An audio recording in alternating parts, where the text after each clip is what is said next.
以前からずっとお話ししている通りで、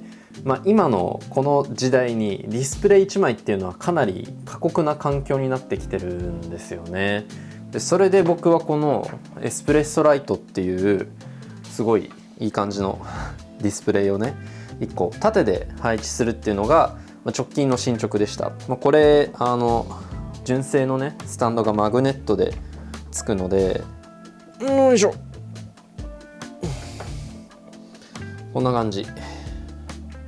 こっちにこうクロードを置いて、で何かね自分の仕事のサポートとか、全然違う仕事とかを頼みつつ、こっちで自分のね動画編集も含めたいろんな作業をするっていう、分担をするようになったんですけど、やっぱりデスクのこう全体の見栄えにこだわる人間としては設置方法がねやぼったいんですよ。すごくこのスタンド正面から見てもめちゃくちゃ見える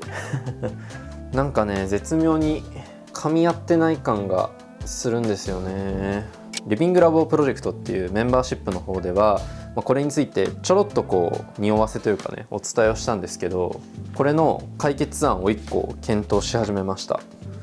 それがこのマグネティックフォンホルダーです。こういうやつノートパソコンの裏面とかにこう貼り付けて、でマグセーフで iPhone をねパソコンの画面の横に固定できるみたいなアイテムで、これなんか作りがすごいいいんですよ。ちょっと開けますね。よいしょ。いやー最高。いやーこのアルミの質感最高っすね。なんかこのロゴ全然なくてよかったけどそれ以外は完璧に近いな。純正品感がありますね。これが粘着テープになってるので、これをね剥がして貼り付けるわけなんですけど、今回これを僕はスタジオディスプレイにやっていこうと思います。このマグネットによってディスプレイを固定することで、サイドディスプレイも浮かせることができるんじゃないかっていう話ですね。早速トライしていきましょう。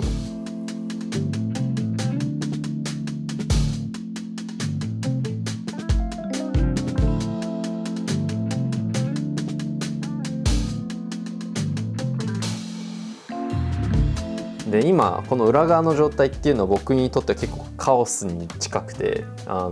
スタンドがまず2つ置いてあるっていうのも消せない。で、ただでさえケーブルがたくさんあるんだから、ここの情報量はできるだけ減らしていきたいですよね。このシルバーのやつはスタジオディスプレイに装着して、このディスプレイの片側でこれを吊るようなイメージです。マグセーフのリングをここに貼り付けて、でこれでマグネットで固定すると。別にマグネットである必要は正直ないんだけど、着脱が自由だったりとかメリットもあるっちゃあるかなということで、本当はこれ真ん中にセンターにつけたかったんですけど、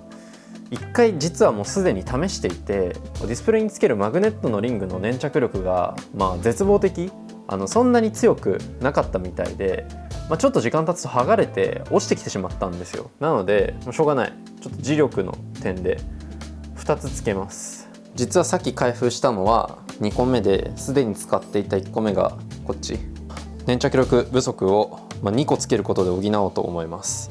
だいたい等分、なんかそんなにねめっちゃガチでやりたいわけでもないんで、大体なとこに設置しましょう。こんなもん。一旦これ邪魔だな、外していいんじゃない。でよいしょ、畳んでもちゃんとしまえるぐらいで、ここでもうちょいこっちでいいか。よいしょ、大丈夫、剥がれなさそうで、これがこうだ。いい感じ。おお、いいねいいねいいね。同じ要領でもう一個も。よいしょ、こんなもんか。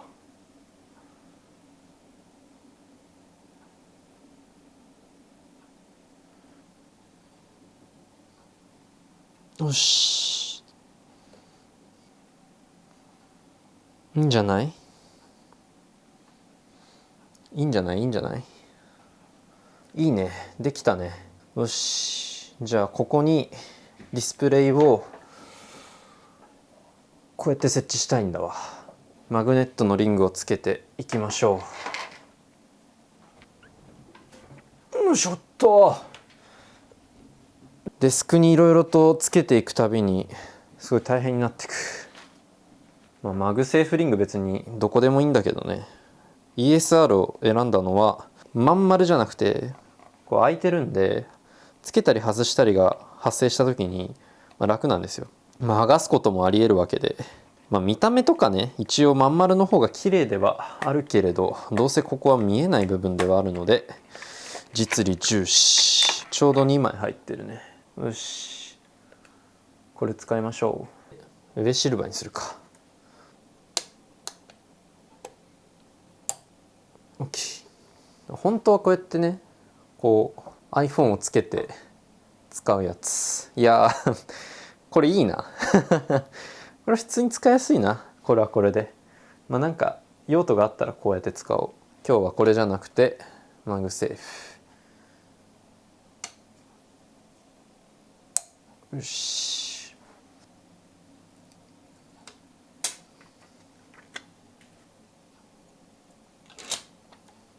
よいしょ。これでちょっと怖いな。失敗は許されない。ほっ、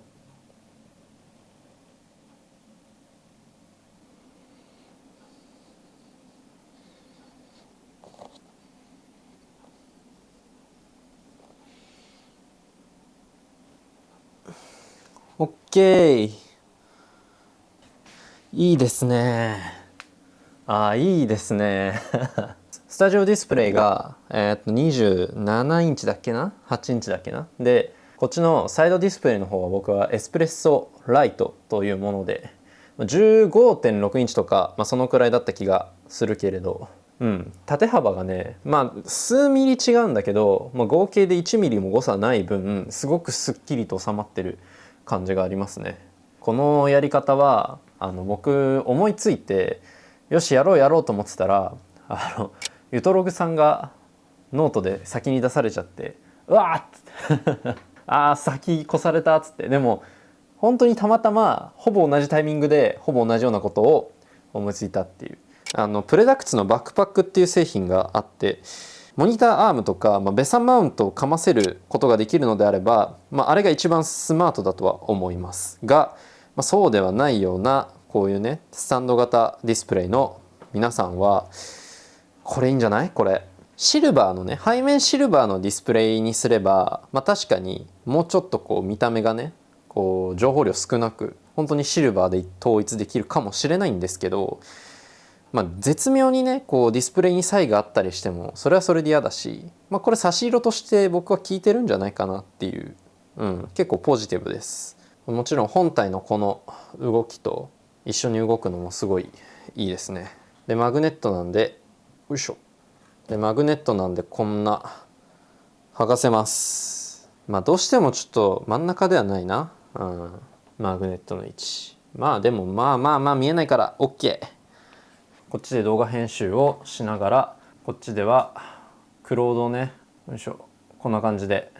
操作できます。最高最高だ。主にはクロードコードをここでは動かすんですけど、やっぱりねサイドディスプレイ、こういうチャット型ツールは縦型の方が圧倒的に便利っていうのはものすごく身に染みて感じています。ケーブルも最小面積ですね、見えるのは。欲を言えば裏側にしたいけどこんなもんでしょうと。いやー最高最高だな。ただ一個理解したのはウルトラワイドディスプレイってすごい優秀ですね誰が思いついたか。言ってしまえば横長のディスプレイみたいになったんだけど、ちょっとね端っこが若干見づらいです。この辺が僕頭大抵ここら辺に置いて、でこっちまで見通せるようにするみたいなイメージ。こっちのスタジオディスプレイの真ん中に座るとここは結構見にくいんで、そうなりますね。ウルトラワイドならこう左右のね画面がこう前側にせり出してくれてるおかげでより見やすいんですよ。数年前まで使ってましたけど、やっぱあれはすごかったんだなっていうのを身に染みて実感しました。なので完全にこれは見た目重視でスタジオディスプレイを使いつつ1画面増やしたい人向けのセットアップのワンパターンですね。多分もっと見やすい方法とかは全然あるし、僕もこれに不満を持ったら多分いよいよスタジオディスプレイ2代目とかの話になってくるんで、一旦これで完成とするかな。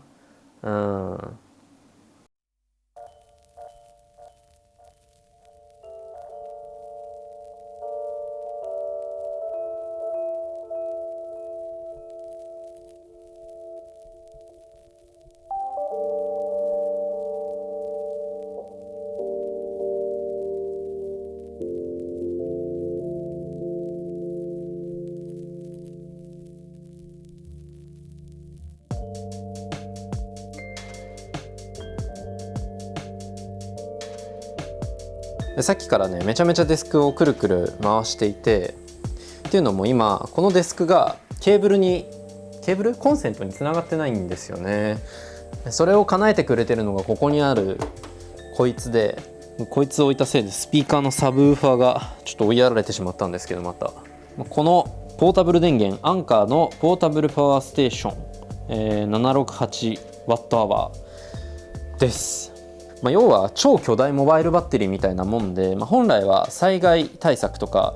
キャンプ用品みたいな扱われ方なんですけど、僕はデスクにこのバッテリーを搭載することによってデスクの電源をもうここから供給して、完全にコンセントのね位置とかのそういう呪縛から解き放たれたわけですよ。でこの発想自体はもうプレダクツの安藤さんが結構前に提唱していて、完全自立型のデスクにしたみたいなことをノートでアイデアとして出されていたんですけど、今このタイミングでこのデスクのね自立化をした理由が一つあって、それがAI 用の常時稼働 Mac mini を導入したことです。 Mac mini が僕のデスクはですねここにありまして、もう長いこと言ってるんで今更な感じはあると思うんですけど、僕の Mac mini は完全に AI 用として明け渡しています。僕は操作することは基本ありません。たまに人間の手が必要な時にリモートで操作するくらいで、これ自体にはキーボードとかマウスとかあとディスプレイとかもついていない、本当に電源をずっと供給しっぱなしにしているだけという感じですね。ただ、この Mac mini がもう僕にとっては今欠かせない存在になっていて、さっき言ったクロードコードを動かす上で AI が勝手にこの Mac mini を操作して動画編集の下書きみたいなのを作ってくれる、編集の元ファイルみたいなのを整理してくれたりだとか、あとは僕が結構クロードコードを使って自作ツールみたいなものを作ってタスク管理、食事管理、お金の管理も含めて結構いろんなことの、元データ、元ファイルみたいなのをこの Mac mini に置いているので、これの電源が例えば僕が外にね作業してたり、なんなら旅行してる時とかにこれが落ちると結構大惨事なわけですよ。家帰って電源つけ直すわけにもいかないし、基本はそんなことないんですけど、たまたまねブレーカーが落ちたとか、たまたま停電になったとか、そういう状態で1回でもここのデスクに電源が供給されないことがあるともう終わりなわけですよ。外出先で仕事ができなくなってしまう。それをポータブル電源なら解決できるわけですね。ここに挿しているのはこのデスクにつないでいる電源タップですね。ここを起点に、Mac mini 含めいろんなデバイスに給電をしています。今何時間ぐらい？だいたい1、2時間ぐらいですかね。そんぐらい稼働させていますが、バッテリーどんぐらい減ったかなあ、84% だ。今 78W で給電してますね。80W。そんな使ってんの？残り 6.4 時間ぐらい動きそうということですね。非常事態が起きて、6時間くらいあれば家に帰ってこれると思うので、ちょっとしたリスクを回避できるっていうところで非常に気に入っています。でなんならこれは防災観点で普通に有用で、それを日常使いしているというような感じですね。基本はだからここにずっと電気が溜め続けられていて、ある種のダムのような感じですよね。使う時だけここから水を放出するみたいな、これのおかげで、さっきから撮影もすごいしやすかったり、模様替えとかちょっとした荷物の配置の切り替えとかでもすごく役に立つし、Mac mini への電源が断たれる Mac mini への電源が断たれて仕事後の効率が著しく低下するってこともないし、緊急時にも役に立つ。一石3、4鳥ぐらいしてますね。そんなわけで、Mac mini はもう基本僕は触らないで、AI 用のマシンなんですけど、さっき言った通りたまに触らなきゃいけない瞬間があるんですよね。ちょっと承認をしてくださいとか入力してくださいとかアップデートしてくださいみたいなのがあった時に、リモートコントロールみたいなことをするわけですよ。この Mac mini を MacBook 側から操作するっていうのをたまにやるわけなんですが、そのために使っているものがハードとソフトで2つありまして、ソフトはですねこの Parsec というアプリになります。今 MacBook と Mac mini っていうのがあるんですけど、コネクトするとこれ今実は Mac mini の画面なんです。Mac mini を直接この MacBook 側から操作することができる、そんな状況になります。実はこれ画面共有のアプリ自体は、デフォルトであるんですけれども、パーセックを使うことによって遅延がめちゃくちゃなくなるんですよね。でこれはNotionのレイさんに教えてもらって導入しました。パーセックは、ゲーム配信ゲームとかで使うような、アプリとして本来開発されたものなので、通常の画面共有のこの純正アプリに比べて、特にこう遅延っていうところにすごい強くなっているというのは、実際使ってみても思いました。なんでこっちの方が僕もおすすめですね。レイさんありがとうございます。ただこれちょっと今遠目だから分かりづらいと思うんですけど、画質悪いんですよ画質が悪い、とにかく荒いんですよね。これリモートの弊害というか、感覚フル HD から 720p だからスマホで見るのにちょうどいいぐらいの解像度まで落ちてる気がするんですよね。非常に荒いっていうのをどう解決しよう。でこの解像度の荒さを解決する手段がこれなんですよ。こっちのお尻側が何にもつながってない HDMI です。だからダミープラグみたいな言い方をするらしくて、これもレイさんに教えていただいたんですが、 Mac mini にディスプレイ本当はつながなきゃいけないんだけど、この先にディスプレイがあたかもあるかのように偽装するプラグらしいです。なんで実際ここに 4K って書いてあるんですよね。だから 4K 画質の画面が Mac mini 上で偽装されて、ダミーで認識されて Mac mini 上の画面が解像度が上がるという、なんか不思議な仕組みです。これ実際にセットしてみましょう。一気にね画質が変わります。画面上で伝わるかな。これが 4K の力ですこの先がないお尻しかない HDMI をこの Mac mini のお尻に挿しただけでこうも変わるんですね。でこのダミープラグはめっちゃ安いなんか謎に数百円で売ってます、 Amazon で。いやーありがたい。これによってリモートで Mac mini を操作するストレスが、この解像度の点でも、あとこの操作スピード、このカーソルのね動くスピードとかっていう点でもはるかにストレスがなくなりました。これはね今まで本当にめちゃくちゃ我慢してきたので、こんなことで解決するんだっていうちょっと拍子抜けではあるんですけど、すごく楽になりましたね。4K 画質でこの Mac mini を操作することができる。しかも遅延なし。Mac mini で何をしているかみたいなところは、それこそさっき言ったリビングラボプロジェクトとメンバーシップでちまちま話しているので、ぜひよければ見ていただきたいところではあるんですが、本当にここ最近 AI の話ばっかり僕してると思うんですよ。それだけ僕すごい触ってはいるので、ハードウェアもソフトウェアも含めて、こういったちょっとした工夫でだいぶ使いやすさっていうのが軽減しますし、あと、こういった AI 時代のデスクセットアップって多分まだ完成形が見えてないんですよね。だからこそ模索しがいがあるので、これからも引き続き、最適化に取り組んでいこうと思います。何にせよですね、今回紹介した3つの、アイテムに関しては全て他のクリエイターの皆さんの、刺激とか情報をいただいた上で、こうやって形にできているわけで、やっぱり持つべきものは仲間、友達、先輩っていうところですかね。元記事や元動画等に関しても下のね概要欄の方に載せておくので、ぜひぜひご覧ください。